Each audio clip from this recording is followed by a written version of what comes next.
Hello everyone, hope you are doing well. In the today's session, we will cover the geological time scale and we will cover some techniques boost our learnings to cover the geological time scale.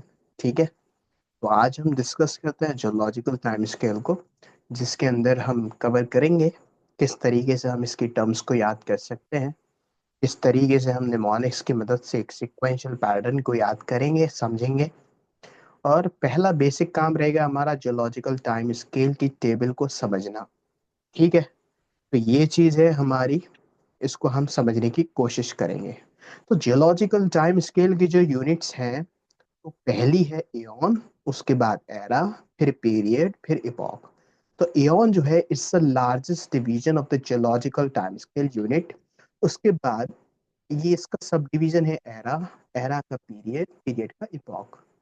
ठीक है, इतना समझ में आया। तो उसके बाद जब हम इसको नीचे से पढ़ते हैं, मतलब पुराने टाइम से, तो हम इसको यहाँ से पढ़ना स्टार्ट करते हैं हेडियन से। अब हेडियन से क्यों करते हैं, यहाँ पे क्या आपके मन में सवाल नहीं आ रहा? तो अर्थ की जो एज है वो 4.6 बिलियन ईयर्स ओल्ड है। ठीक है, तो हम अर्थ की हिस्ट्री को क्योंकि पढ़ रहे हैं, अर्थ के जियोलॉजिकल टाइम स्केल को पढ़ रहे हैं, इस वजह से हम उसको वहां से पढ़ेंगे। तो Hadean is the oldest aeon.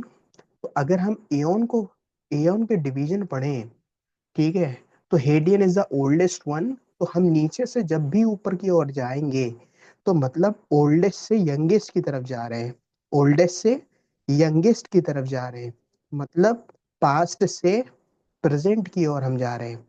तो यदि मैं बात करूं कि हम इस प्रेजेंट इयोन के अंदर रह रहे हैं, so we are living in Phanerozoic. तो Hadean is the oldest one.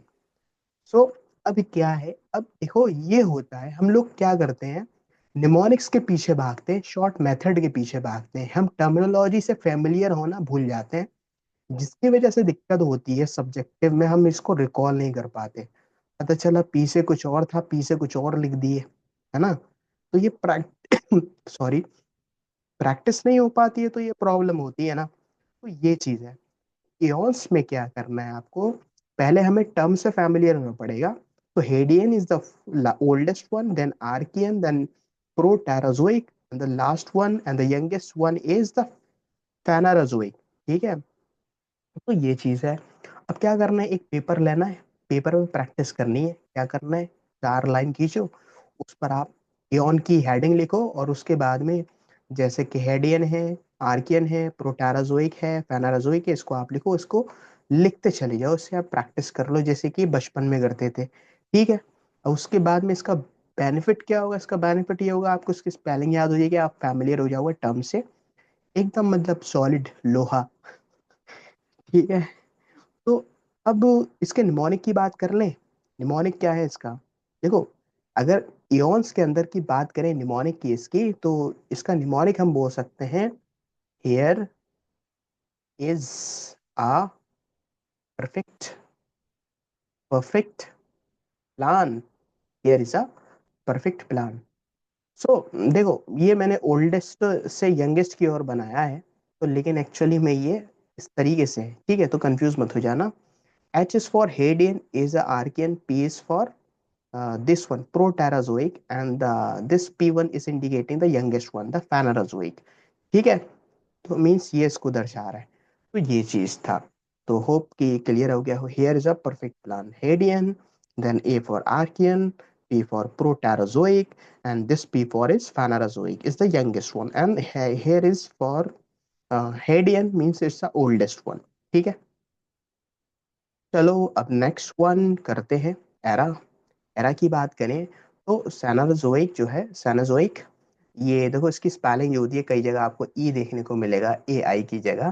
तो बोथ आर करेक्ट, आप कुछ भी यूज कर सकते हो, मल्टीपल बुक्स में, मल्टीपल रिसोर्सेज में अलग अलग स्पेलिंग है, तो आप दोनों में से कुछ भी यूज कर सकते हो। और जो मिनिस्ट्री ऑफ एजुकेशन का जो पोर्टल है, कौन सा, ई पाठशाला, ईपीजी पाठशाला करके, तो उसमें भी दोनों, उसमें तो दोनों को रिप्रेजेंट किया है। ठीक है, आप वहाँ कर सकते हो, और बुक्स के अंदर जो है ये एनसीईआरटी ने ये किया है, सविंदर सिंह में देखोगे कुछ और मिलेगा आपको, तो डिफरेंट डिफरेंट आपको स्पेलिंग मिलेगी। नो कंफ्यूजन, दोनों सेम है, दोनों को कुछ भी यूज कर सकते हो। देन उसके बाद हम बात करते हैं एरा की। तो एरा में इस oldest one is Precambrian, Palaeozoic, Mesozoic and then Cenozoic. तो ये आपके चार डिवीजन है। चार डिवीजन तो ये हो गए आपके एरा के। अब इनको याद कैसे करना है, पहले आप इसको पेपर पर लिख लो, ठीक है, जैसे पहले वाला लिखा था, जिससे कि आप इससे फैमिलियर हो जाओ। इससे फैमिलियर होने के बाद में अब आपको इसका निमोनिक चाहिए ना। निमोनिक क्या होगा इसका? इसका निमोनिक होगा प्लीज ए माई चिल्ड्रेन। ठीक है, चाइल्ड्स नहीं होता, चिल्ड्रेन होता है। तो ये आपको याद रखना है। P for Precambrian, Palaeozoic, P for Palaeozoic, Mesozoic, then उसके बाद सी फॉर सेनोजोइक। ठीक है, क्लियर, डन, कर दूं इरेज। देन उसके बाद पीरियड की बात करते हैं। ठीक है, हमारे स्कूल में 8 पीरियड हुआ करते थे, सबके होते हैं भाई। ठीक है, तो चलो अब बात करते हैं क्वार्टरनरी और टर्शरी। ये याद करने की जरूरत नहीं है, क्योंकि निमोनिक्स हमने सिर्फ इसका बना रखा है। इसको हमारा इतना सक्षम है कि इसको कर सकते हैं याद। ठीक है, तो ये चीज है। अब निमोनिक इसके लिए है, तो इसको मैं बोल देता हूँ, आप लिख लो। ठीक है, तो नीचे से हम ऊपर की ओर जाएंगे। तो नीचे से camel often sit down carefully perhaps their joint creaks. ठीक है, camel often sit down carefully perhaps their joint creaks. तो ये हो गया। तो अब उसके बाद आप टर्शरी क्वार्टरनरी ये आप ऐड कर सकते हो ऊपर अपने अकॉर्डिंगली। ठीक है, इसकी प्रैक्टिस करोगे आप, पहले पेपर पे लिखोगे टर्म्स को हर किसी को, उसके बाद प्रैक्टिस करोगे, फिर इसका नेमोनिक्स लिखोगे। ठीक है, ये आपको लिखना है। देखो मैं आपको शॉर्टकट्स दे सकता था, लेकिन मैंने आपको खुद नहीं दिया।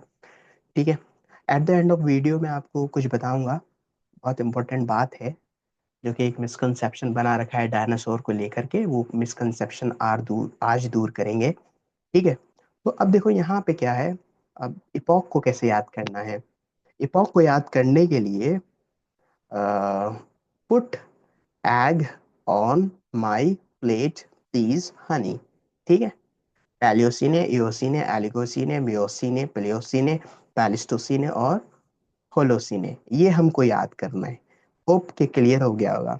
तो हमने क्या है, इनकी टर्म से हम फैमिलियर हो गए। हमने सबसे पहले पढ़ा इनको किस तरीके से हम इसको रीड करते हैं।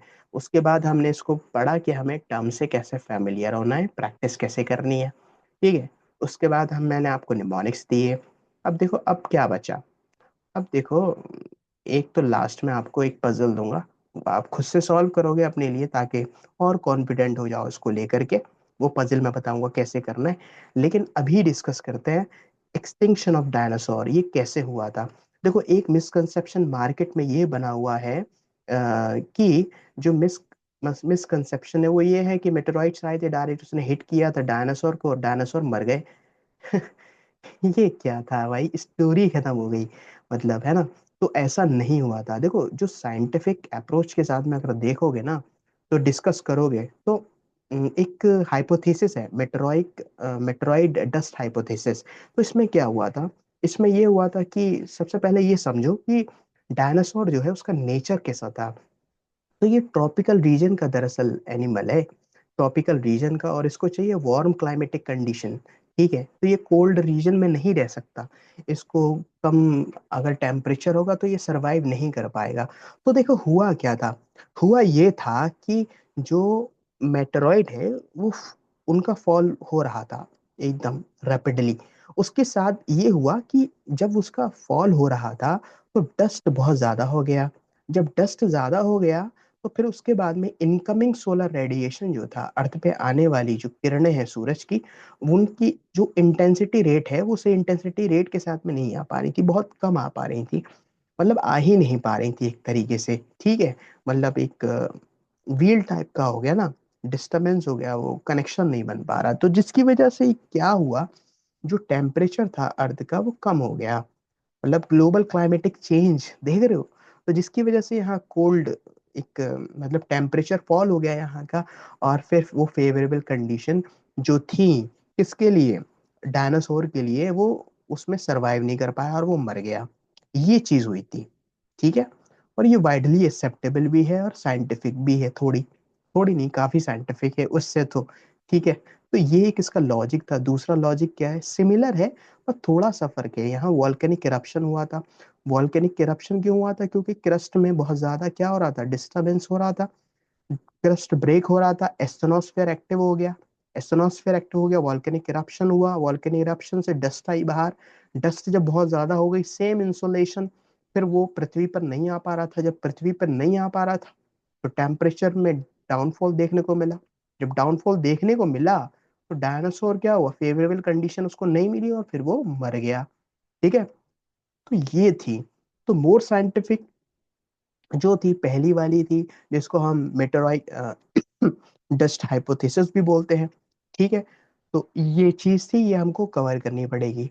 अब देखो, होप कि आप फैमिलियर हो गए होगे, आपको इस वीडियो में कुछ अलग मिला होगा। ठीक है। तो अब क्या करना है, देखो एक पजल है, आप कर सकते हो। जो वो है ना हमारा, क्या बोलते हैं, हम्म, इसको प्रैक्टिस करो। प्रैक्टिस करने के बाद में इनकी टर्म्स को इन पे लिख सकते हो आप, सिक्वेंशियल ऑर्डर में लगाने की कोशिश करना। और खुद को क्या है, खुद को एक टास्क देना कि आप ये टास्क कर पाते हो अच्छे से या नहीं कर पाते हो।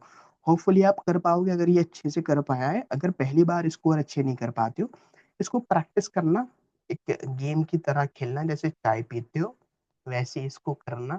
ठीक है। और ऐसे आप प्रैक्टिस करोगे और अपने दोस्तों को, अपने भाई बहनों को शेयर करना। ठीक है। मतलब ये मेथड, वीडियो नहीं शेयर करनी है भाई। वीडियो शेयर करोगे तो गड़बड़ हो जाएगा। आपको क्या शेयर करना है, आपको शेयर करना है ये मेथड। आप सीखोगे ना तो उनको भी आपको पता चलेगा कि हाँ चलो ठीक है, आप सिखा पा रहे हो। समझ रहे हो, तो इस वजह से। समझ गए। चलो ठीक है। Bye bye.